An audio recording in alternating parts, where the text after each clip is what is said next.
Steve Kerr here on the show. Stephen Curry, Jordan Poole will be here as well. But right now, we welcome in Stephen A. Smith. And Stephen A., you and I are texting back and forth throughout this game. And I know Steph went to that ring early, right? And then he gave him the night-night. And you didn't hate it, and I didn't either. But I feel that we've seen a more outwardly demonstrative Steph throughout these playoffs, like a different version of him. I just wonder what you made of that. Well, what I made of it, Scott, is that he's arrived and he's known it. I mean, he's a three-time champion, but the first go-round, you go up against LeBron, there's no Kyrie, there's no Kevin Love, and you're a young pup. Right. You lose the next year. Then after that, you get KD, who I consider to be, when healthy, the greatest player in the world. And you win back-to-back championships, and you would have three-peated had he not gotten injured and Klay Thompson had not gone down in the third quarter of that game when he had 30 in that closeout Game 6 against Toronto, as far as I'm concerned. This particular year, this particular postseason, it was clearly Steph's team, not just in terms of affection, and a love affair that he has with the Warriors and the Bay Area audience, but the fact that he was clearly the best player on this team and was playing like it. And then when the finals arrived, he just took it to another level. He walked into Game 5 of this series, averaging 34 on 50% shooting from the field and 49% shooting from three-point range, with numerous daggers that he had distributed throughout the postseason. So I just think that you see a guy 34 years of age in the league all of these years, a three-time champion at the time, two-time league MVP, and he was putting his stamp on these playoffs, letting everybody know he's the best shooter in the world, he's one of the best players in the world, and he's about to be a champion again. And you just saw it in his eyes throughout this postseason, and he finished the goods tonight. And Stephen A., we know how the world works, right? The chatter is hard to escape, and it can bleed into your life if you let it. And we heard Steph in the locker room screaming, what are they going to say now, right? Stephen saying, what are they going to say now? So with the MVP now on the trophy case, the one thing that was lacking, what are they going to say now about Curry?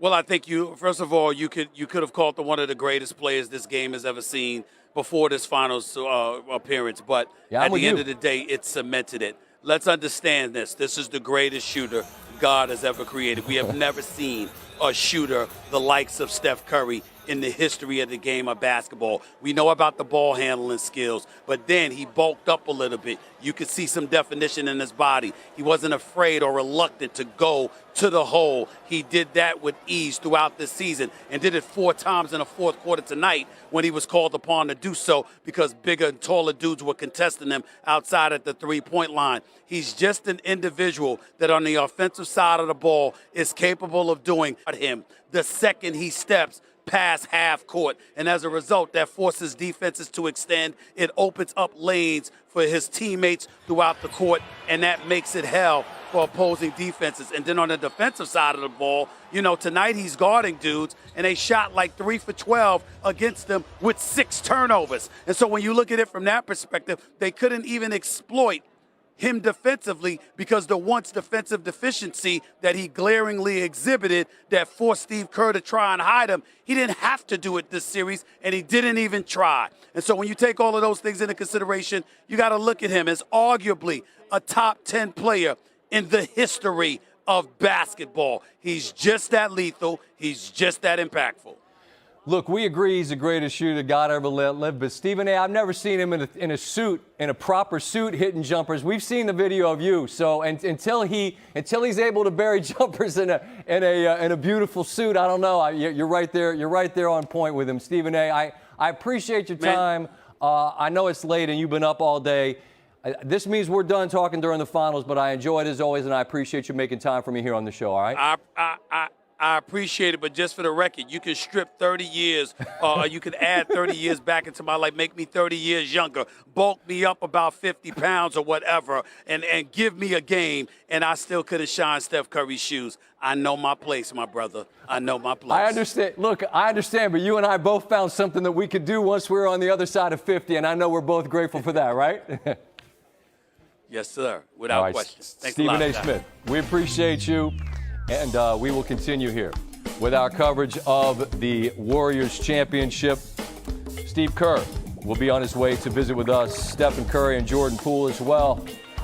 Hope that they're not celebrating too much. You just never know who you're going to get. Before, and so that was part of the message. Let it propel us forward. The experience and growth and progress that we made this season. Obviously, getting to your ultimate goal and falling a few games short is going to hurt, and there are a lot of guys in there very emotional right now. So the message was, we thank them for the effort and the growth and everything they allowed us to do coaching-wise this year. And the biggest message was learn from this, grow from it, take this experience and see there is another level to get to with a team like Golden State who has been there, done that, and it was evident in a lot of ways. And just don't come back the same as players, coaching staff, and let this fuel you throughout the offseason the next year.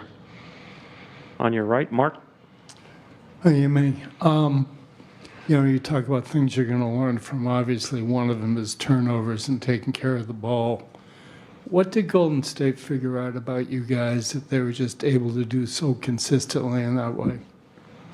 Well, they did what they did, and rotation-wise, they are very consistent with where they're at and don't make a lot of mistakes. And so I'm sure as our turnovers piled up throughout the series, and you could look across the playoffs, it was an area of emphasis. You can pretty much look at the box score and see if we won or lost based on a few things. And so them being consistent and more so, I'm sure in their locker room they're saying be solid, and get in your spots, and they'll give it to you in some sense. And so our thing, as we had guys growing and learning to be playmakers and look for their own scoring, that's the next phase of it, is seeing different defenses and being solid against that. And, once again, you look at the numbers, and they got 103 on the night. We give them 20-plus off turnovers and 20-plus off second chance points, and don't really give ourselves a chance as far as that. So, they're a solid team, that's a championship team that's been there, obviously, I think 6 out of 8 years, and you can see the consistency on that side and what they did with us, turning us over. Follow up on Mark on the right. What, looking to the summer, Rob obviously has to take care of his knee. What kind of a program are you guys laying out for him? Strengthen his body. That's the main thing in general. And we said it coming into the season. He had his highest minutes per game this year. We wanted him to be able to play longer stretches.